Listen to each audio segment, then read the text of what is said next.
Hello my dear student, आज हम लोग करने वाले हैं कंपाउंड इंटरेस्ट। कंपाउंड इंटरेस्ट क्या होता है कि कब जो आप इंटरेस्ट के ऊपर भी इंटरेस्ट लग जाता है। कहने का मतलब, मान लो प्रिंसिपल दे रखा है आपको 100 और रेट दे रखा है 10% और टाइम दे रखा है आपको 2 ईयर। तो सिंपली आप जानते हो कि एसआई में क्या होता था, हम लोग फॉर्मूला लगा देते P into R into T upon 100। ठीक है, आप इसको सॉल्व करोगे 100 मल्टीप्लाई बाय 10 मल्टीप्लाई बाय 2, तो सीधी सी बात है क्या निकल के आ जाता है एसआई 20 रुपीज। मगर कंपाउंड इंटरेस्ट में क्या होता है, ठीक है ना, मान लो कंपाउंड इंटरेस्ट में क्या होगा कि जो इंटरेस्ट निकल के आया ना इस पे और प्लस जो तुम्हारा अमाउंट है, दोनों पर इंटरेस्ट लगता है। क्या लगता है? दोनों पर ही इंटरेस्ट लगेगा अलग। यानी कि जो आपने पैसा उधार लिया उस पर भी लगेगा, जो इंटरेस्ट आप चुका रहे हैं उस पर भी लगेगा।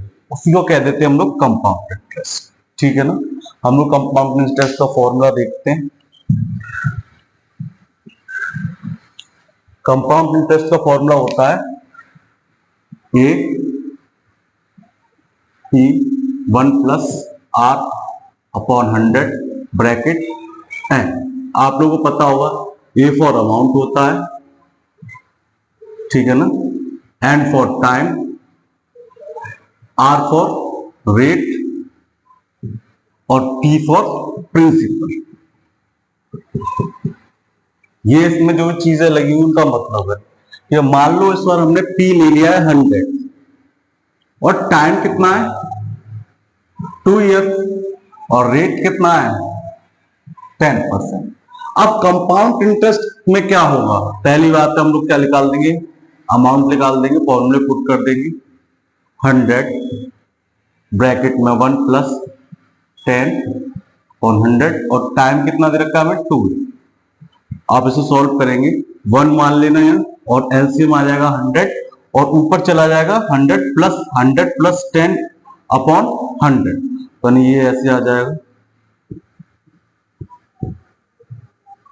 2 की पावर है तो इसलिए आपको 2 टाइम्स लिखना पड़ेगा। तो 0 से 0 हटा दीजिए, 1 0 से 1 1 से 1, यानी कि 11 मल्टीप्लाई बाय 11 आपका जो आ जाएगा अमाउंट 121 आ जाएगा, यानी कि 121। यानी कि सीआई कैसे निकालते हैं, फॉर्मूला होता है सीआई का ए माइनस पी, यानी कि अमाउंट जो आया 120 में से 1 में से 100 माइनस कर देंगे तो आपको मिलेगा 21। तो यानी कि 21 क्या हो जाएगा आपका कंपाउंड इंटरेस्ट। हमने थोड़ी देर पहले ही देखा था सिंपल इंटरेस्ट में हमारा जो आया था वो 20 आया था, कंपाउंड इंटरेस्ट में 21 आया। यानी कि जो 1 का डिफरेंस है ना, 1 का, ये यानी कि इस पे हुआ कि इंटरेस्ट पे भी इंटरेस्ट लगता है। ठीक है ना, इसी को कहते हैं कंपाउंड इंटरेस्ट।